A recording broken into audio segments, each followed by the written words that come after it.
যে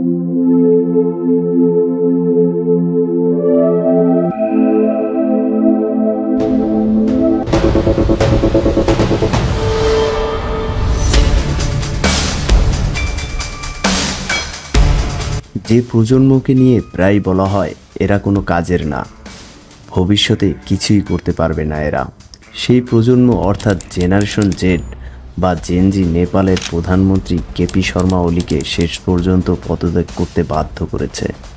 অনেকের মতে এই আন্দোলনের প্রধান কারণ ছিল ফেসবুক, টুইটার, ইউটিউব সহ 26টি সামাজিক যোগাযোগ মাধ্যমের উপর সরকারের নিষেধাজ্ঞা।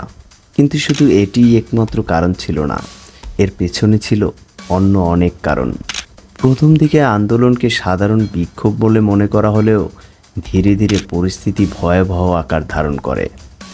আন্দোলনকারীরা সংসদ ভবনে আগুন ধরিয়ে দেয়, এমনকি প্রধানমন্ত্রীর বাড়িতেও হামলা হয়। আন্দোলনকারীরা অর্থমন্ত্রীকে রাস্তায় বের করে এনে পিটিয়েছে। এই আন্দোলন বিশৃঙ্খলার মধ্যেই সাবেক প্রধানমন্ত্রীর বাড়িতে আগুন লাগানো হয়। সেই বাড়ির মধ্যেই আগুনে পুড়ে মারা যায় তার স্ত্রী। তাই প্রশ্ন ওঠে, সাধারণ জনগণের এত ক্ষোভের আসল কারণ কি? এটি কি বিরোধী দল বা অন্য কোনো দেশের চক্রান্ত, নাকি সাধারণ জনগণের মধ্যে ফুঁসতে থাকা আগ্নেয়গিরির বিস্ফোরণ?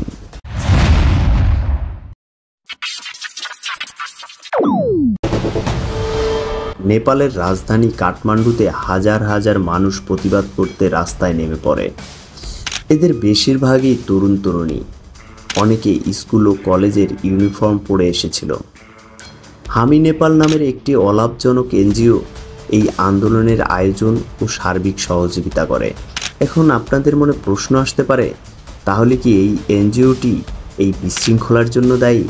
কিন্তু না, এই এনজিওটি প্রতিষ্ঠার পিছনেও রয়েছে এক করুণ কাহিনী। সুদান গুরুং হচ্ছেন হামি নেপালের প্রতিষ্ঠাতা প্রেসিডেন্ট। সুদান গুরুং ছিলেন একজন ইভেন্ট ম্যানেজার, ডিজে এবং ওএমজি নামক একটি নাইট ক্লাবের মালিক। 2015 সালে ভয়াবহ ভূমিকম্পের সময় তিনি শিশু ও বৃদ্ধদের মৃত্যুবরণ করতে দেখেছিলেন। সেই থেকে তার জীবন দর্শন পরিবর্তন হয়ে যায়। এই অভিজ্ঞতা তাকে মানবিক কাজে উদ্বুদ্ধ করে এবং তিনি হামি নেপাল নামে এই এনজিওটি প্রতিষ্ঠা করেন, যা প্রথমে দুর্যোগ সহায়তা কার্যক্রম পরিচালনা করলেও পরবর্তীতে নাগরিক অধিকার আন্দোলনে পরিণত হয়। 8 সেপ্টেম্বর 2025 হাজার হাজার আন্দোলনকারীরা শান্তিপূর্ণভাবে মাইতি ঘর মণ্ডল থেকে সংসদ ভবনের দিকে মিছিল নিয়ে যাচ্ছিল, কিন্তু সরকার আন্দোলন ঠেকাতে পুলিশ মোতায়েন করে। আর এই পুলিশ আন্দোলন প্রতিহত করতে পানি, টিয়ার গ্যাস, রাবার বুলেট ব্যবহার করা শুরু করে। এতেই পুলিশের সঙ্গে আন্দোলনকারীদের সংঘর্ষ শুরু হয়ে যায়। এরই মধ্যে কিছু আন্দোলনকারী সংসদ ভবনের ভেতরে ঢুকে পড়ে। এরপরেই শুরু হয় আরও ভয়াবহ অবস্থা।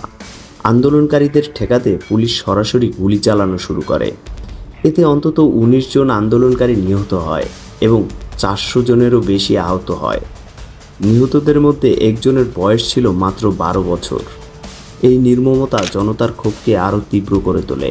এই খবর ছড়িয়ে পড়তেই সারা দেশে প্রতিবাদ ছড়িয়ে পড়ে। শুধু কাঠমান্ডুতেই না, নেপালের সব বড় শহরগুলোতেও আন্দোলন ছড়িয়ে পড়ে। অনেকের মতে এই আন্দোলনের প্রধান কারণ ছিল সামাজিক যোগাযোগ মাধ্যমের উপর সরকারের নিষেধাজ্ঞা। তবে এটি একমাত্র কারণ ছিল না।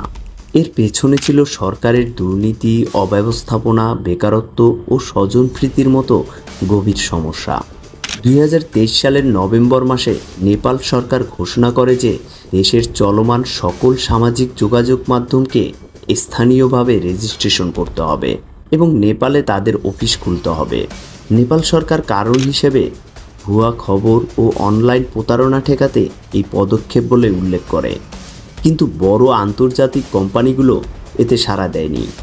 কেবলমাত্র চীনের টিকটক রেজিস্ট্রেশন করেছিল। পরে নেপালের সুপ্রিম কোর্ট রেজিস্ট্রেশনবিহীন প্ল্যাটফর্মগুলো বন্ধ করার জন্য সরকারকে অনুমতি দেয়। 3 সেপ্টেম্বর 2025 নেপাল সরকার প্রায় 26টি সামাজিক যোগাযোগ মাধ্যম বন্ধ করে দেয়। এর মধ্যে Facebook, Instagram, WhatsApp, YouTube, Snapchat ও টুইটার সহ প্রায় সব বড় প্ল্যাটফর্ম ছিল। শুধুমাত্র টিকটক চালু ছিল। আন্দোলনকারীদের অভিযোগ, সরকার ইচ্ছাকৃতভাবে সামাজিক মাধ্যম বন্ধ করেছে যাতে জনগণের কণ্ঠস্বর দমন করা যায়। প্রকৃতপক্ষে সামাজিক মাধ্যমে সরকার বিরোধী অনেক ভিডিও ভাইরাল হচ্ছিল, যেখানে সরকারের মন্ত্রীদের দুর্নীতি, স্বজনপ্রীতি আর তাদের সন্তানদের বিলাসী জীবন প্রকাশ পাচ্ছিল। এতে তরুণ সমাজের মধ্যে ক্ষোভ আরও বাড়ছিল। 2024 সালে নেপালের যুব বেকারত্বের হার ছিল প্রায় 21%, অর্থাৎ প্রতি 5 জন তরুণের একজন বেকার ছিল। দেশে কোনো নতুন কর্মসংস্থানের সুযোগ তৈরি হচ্ছিল না, ফলে অনেক তরুণ কাজের সন্ধানে বিদেশগামী হয়ে পড়ছিল।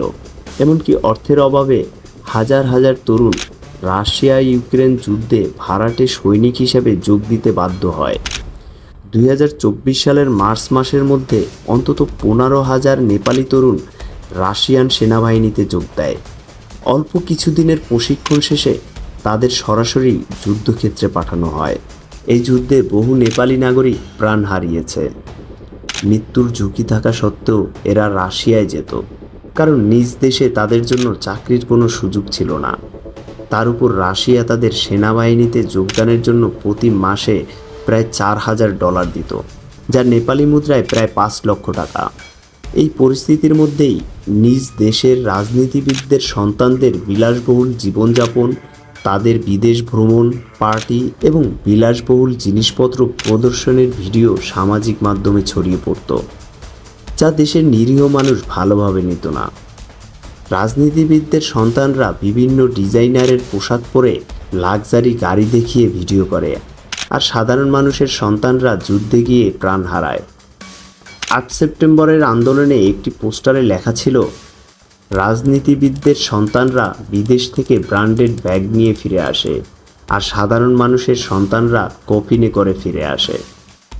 এরই পাশাপাশি নেপালে দুর্নীতি একটি বড় সমস্যা ছিল। যুব সমাজ তাদের রাজনীতিবিদদের প্রতি ক্ষিপ্ত ছিল, যারা বারবার ক্ষমতায় আসত, কিন্তু সাধারণ মানুষের জীবনযাত্রার কোনো উন্নতি হতো না। 2008 সালে নেপালে রাজতন্ত্র শেষ হয়। এরপর থেকে কেটে গেছে 17টি বছর। এই 17 বছরে 13 বার নেপালের সরকার পরিবর্তন হয়েছে। কখনো কেপি শর্মা ওলি প্রধানমন্ত্রী হয়েছেন, কখনো পুনশ কমল দাহল, আবার কখনো শের বাহাদুর দেব্বা। এই কয়েকজন রাজনীতিবিদদের মধ্যেই ক্ষমতা বারবার ঘুরে ফিরে আসত। সরকার গঠনের জন্য তারা জোট তৈরি করত, কিন্তু কয়েক মাসের মধ্যেই তা আবার ভেঙেও যেত। নেপালে প্রধান দুটি রাজনৈতিক শক্তি হল নেপালি কংগ্রেস এবং নেপালি কমিউনিস্ট। এই দলগুলো ছোট দলের সঙ্গে মিলে সরকার গঠন করলেও তাদের নেতাদের বিরুদ্ধে ছিল দুর্নীতির বিশাল অভিযোগ। নেপালি কংগ্রেসের সাবেক প্রধানমন্ত্রী শের বাহাদুর দেব্বার বিরুদ্ধে বিমান কেনার সময় অবৈধ কমিশন নেওয়ার অভিযোগ রয়েছে। তার স্ত্রী আরজু রানা দেব্বা, যিনি বর্তমানে নেপালের পররাষ্ট্রমন্ত্রী, তার বিরুদ্ধে নিজের দেশের নাগরিকদের ভুয়া ডকুমেন্ট ব্যবহার করে ভুটানের নাগরিক হিসাবে দেখানোর অভিযোগ রয়েছে, যাতে তাদের শরণার্থী হিসেবে আমেরিকায় পাঠানো যায়। এছাড়া কেপি শর্মার বিরুদ্ধে দুর্নীতির মামলা চলছে। এই 3 জন প্রাক্তন প্রধানমন্ত্রীর বিরুদ্ধেই সরকারি জমি ঘনিষ্ঠজনদের দেওয়ার অভিযোগ রয়েছে। সমস্যা হলো 2006 সাল থেকে নেপালে কোনো রাজনীতিবিদদের বিরুদ্ধে সঠিক তদন্ত করা হয় না। এই নীতি দুর্নীতিপূর্ণ রাজনীতিবিদদের কার্যকরভাবে নিরাপত্তা প্রদান করছে, ফলে দুর্নীতি ব্যাপকভাবে বৃদ্ধি পেয়েছে। এই দুর্নীতি ও স্বজনপ্রীতির মধ্যেই সরকার সামাজিক যোগাযোগ মাধ্যমও বন্ধ করে দেয়। তখন মানুষের ভেতরের ক্ষোভ পূর্ণ মাত্রায় পৌঁছায়।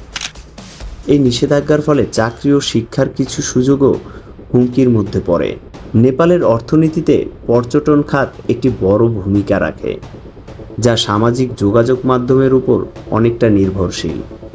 এই নিষেধাজ্ঞায় পর্যটন শিল্পে বড় ধরনের একটি হুমকির সম্মুখীন হয়। এছাড়াও বিদেশে কর্মরত নেপালি পরিবারের সদস্যদের সঙ্গে যোগাযোগের জন্য প্রায় 70 লক্ষ মানুষ এই সব সামাজিক মাধ্যমগুলো ব্যবহার করত, আর এই নিষেধাজ্ঞার কারণে তাও বন্ধ হয়ে যায়।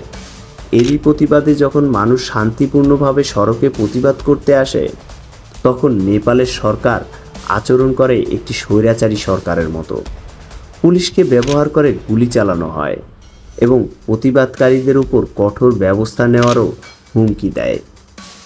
সরকার তাদের নিষেধাজ্ঞা রক্ষা করার জন্য পুরনো জাতীয়তাবাদী যুক্তি ব্যবহার করে।